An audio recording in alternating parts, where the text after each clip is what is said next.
जय श्री राम। श्री रामचरितमानस में आगे की कथा। कोई अशुद्धि मुंह से निकल जाती है तो क्षमा करना। नृप ही करे आशा निशिनासी, बचन नखत अवली न प्रकाशी। राजाओं के आशा रूपी रात्रि नष्ट हो गई। उनके वचन रूपी तारों के समूह का चमकना बंद हो गया। वे मौन हो गए। अभिमानी राजा रूपी कुमुद संकुचित हो गए और कपटी राजा रूपी उल्लू छिप गए। मुनि और देवता रूपी चकवे शोक रहित हो गए। वे फूल बरसाकर अपनी सेवा प्रकट कर रहे हैं। गुरुपद बंद सहित अनुरागा, राम मुनि सन्याय सुभागा। प्रेम सहित गुरु जी के चरणों की वंदना करके श्री रामचंद्र जी ने मुनियों से आज्ञा मांगी। समस्त जगत के स्वामी श्री रामचंद्र जी सुंदर मत वाले श्रेष्ठ हाथी किसी चाल से स्वाभाविक ही चले। श्री रामचंद्र जी के चलते ही नगर भर के सब स्त्री पुरुष सुखी हो गए और उनके शरीर रोमांच से भर गए। उन्होंने पितर और देवताओं की वंदना करके अपने पुण्यों का स्मरण किया। यदि हमारे पुण्यों का कुछ भी प्रभाव हो तो हे गणेश गोसाई रामचंद्र जी शिव जी के धनुष को कमल की डंडी की भांति तोड़ डाले। श्री रामचंद्र जी को वात्सल्य प्रेम के साथ देखकर सखियों को समीप बुलाकर सीता जी की माता स्नेहवश बिलक कर विलाप करती हुई सी ये वचन बोली कि सके सब को दुख देख निहारे, ज्यों कहावत हितु हमारे। हे सखी, ये जो हमारे हितु कहलाते हैं वे भी सब तमाशा देखने वाले हैं। कोई भी उनके गुरु विश्वामित्र जी को समझा कर नहीं कहता कि ये राम जी बालक है, इनके लिए ऐसा हट अच्छा नहीं है। जो धनुष रावण और बाण जैसे जगदिग्विजयों ने वीरों के हिलाए भी न हिल सका, उसे तोड़ने के लिए मुनि विश्वामित्र जी को राम जी को आज्ञा देना और राम जी का उसे तोड़ने के लिए चल देना रानी को हट जान पड़ा। इसीलिए वे कहने लगे कि गुरु विश्वामित्र जी को कोई समझाता भी नहीं है। रावण और बाणासुर ने जिस धनुष को छुआ तक नहीं, सब राजा घमंड करके हार गए। वही धनुष इस सुकुमार राजकुमार के हाथ में दे रहे हैं। हंस के बच्चे भी कहीं मंदराचल पहाड़ उठा सकते हैं। और तो कोई समझा कर कहे या न कहे, राजा तो बड़े समझदार और ज्ञानी है। उन्हें तो गुरु जी को समझाने की चेष्टा करनी चाहिए थी, परंतु मालूम होता है कि राजा का भी सारा सयानापन समाप्त हो गए। हे सखी, विधाता की गति कुछ जानने में नहीं आती। यूं कहकर रानी चुप हो रही है। तब एक चतुर राम जी के महत्व को जानने वाली सखी कोमल वाणी से बोली कि हे रानी, तेजवान को देखने में छोटा होने पर भी छोटा नहीं गिनना चाहिए। कहाँ गड़े से उत्पन्न होने वाले छोटे से मुनि अगस्त्य और कहाँ अपार समुद्र, किंतु उन्होंने उसे सोख लिया जिसका सूर्य सारे संसार में छाया हुआ है। सूर्य मंडल देखने में छोटा लगता है, पर उसके उदय होते ही तीनों लोगों का अंधकार भाग जाता है। मंत्र परम लघु जासु बस, विधि हरिहर सुर सर्व। महामक्त गजराज कहूँ, बस कर अंकुश खारब। जिसके वश में ब्रह्मा विष्णु शिव और सभी देवता है, वह मंत्र अत्यंत छोटा होता है। महान मत वाले गजराज को छोटा सा अंकुश वश में कर लेता है। काम कुसुम धनुष साय कलिन्हे, सकल भुवन अपने बस किन्हे। देवी तजय संशय अस जानी, बजहु धनुष राम सुनु रानी। कामदेव ने फूलों का ही धनुष बाण लेकर समस्त लोगों को अपने वश में कर रखा है।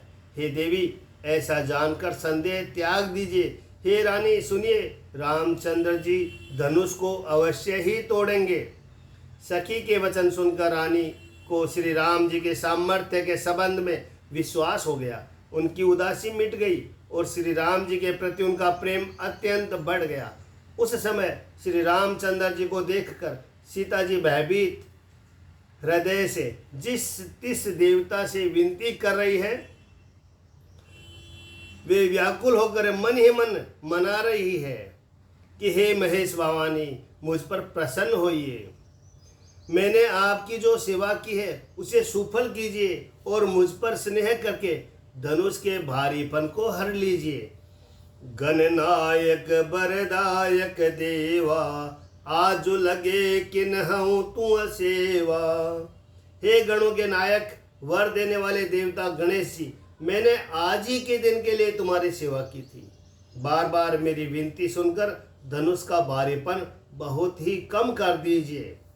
श्री रघुनाथ जी की ओर देख देख कर सीता जी धीरज धरकर देवताओं को मना रही है। उनके नेत्रों में प्रेम के आंसू भरे हैं और शरीर में रोमांच हो रहा है। अच्छी तरह नेत्र भरकर श्री राम जी की शोभा देखकर फिर पिता के प्रण का स्मरण करके सीता जी का मन शुद्ध हो उठा। वे मन ही मन कहने लगे, ओहो, पिताजी ने बड़ा ही कठिन हठ ठाना है। वे लाभ हानि कुछ भी नहीं समझ रहे हैं। मंत्री डर रहे हैं, इसीलिए कोई उन्हें सीख भी नहीं देता। पंडितों की सभा में यह बड़ा अनुचित हो रहा है। कहाँ तो व्रज से भी बढ़कर कठोर धनुष और कहाँ ये कोमल शरीर किशोर श्याम सुंदर। विधि कहे बात दरोर धीरा, सिरन सुमन कन बेदे हीरा। हे विदाता, मैं हृदय में किस तरह धीरज धरूं?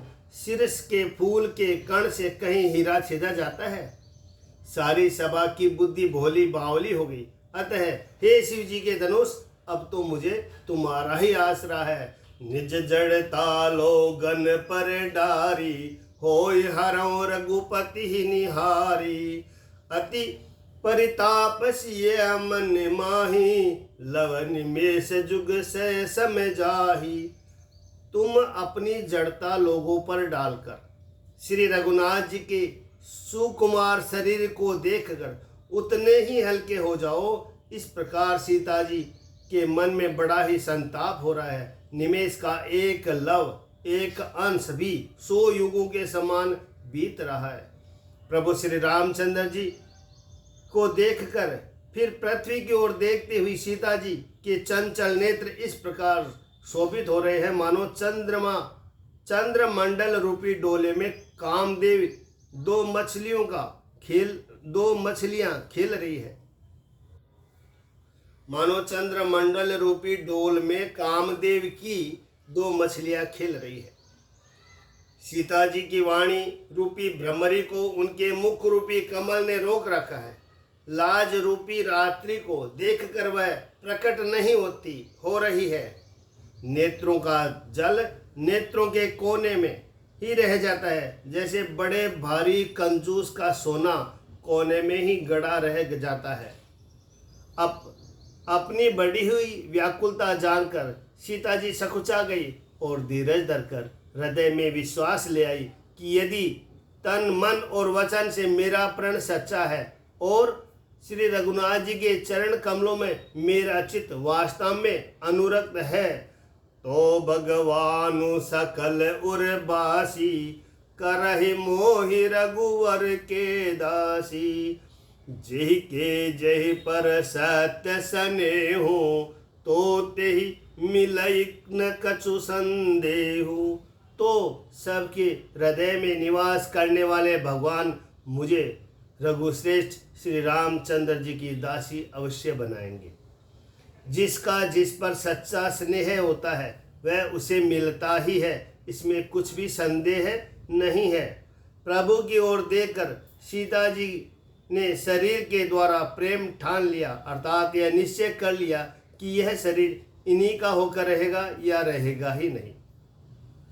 कृपा निदान श्री राम जी सब जान गए। उन्होंने सीता जी को देखकर धनुष की ओर कैसे ताका, जैसे गरुड़ जी छोटे से सांप की ओर देखते हैं। लखन लख्यों रघुवंश मणि, ताक्यों हर को दंडो। पुल की गात बोले बचन, चरण चापी ब्रह्मांडो। इधर जब लक्ष्मण जी ने देखा कि रघुकुल मणि श्री रामचंद्र जी शिव जी के धनुष की ओर ताका है, तो वे शरीर से पुलकित हो ब्रह्मांड को चरणों से दबाकर निम्नलिखित वचन बोले। दिशि कुंजरहु कमट अहि कोला, दरहु धरनि धरि धीरन डोला। राम चहहि शंकर धनु तोरा, हो सजग सुनियाय सुमोरा। हे दिग्गजो, हे कच्छप, हे शेष, हे वराह, धीरज धरकर पृथ्वी को थामे रहो, जिसमें यह हिलने न पावे। श्री रामचंद्र जी शिव जी के धनुष को तोड़ना चाहते हैं। मेरी आज्ञा सुनकर सब सावधान हो जाओ। श्री रामचंद्र जी जब धनुष के समीप आए, तब सब स्त्री पुरुषों ने देवताओं और पुण्यों को मराया। सबका संदेह और अज्ञान, नीच राजाओं का अभिमान, परशुराम जी के गर्व की गुरुता, देवता और श्रेष्ठ मुनियों की कातरता, भय, सीता जी का सोच, जनक का पश्चाताप, रानियों के दारुण दुख का दावानल, ये सब शिव जी के धनुष रूपी बड़े जहाज को पाकर समाज बनाकर उस पर जा चढ़े। ये श्री रामचंद्र जी की भुजाओं के बल रूपी अपार समुद्र के पार जाना चाहते हैं, परंतु कोई केवट नहीं है। राम बिलो के लोग सब चित्र लिखे से देखी, चिते सिय कृपाय तने जानी बिकल विशेषी। श्री राम जी ने सब लोगों की ओर देखा और उन्हें चित्र में लिखे हुए से देखकर फिर कृपाधाम श्री राम जी सीता जी की ओर देखा और उन्हें विशेष व्याकुल जाना। जय श्री राम।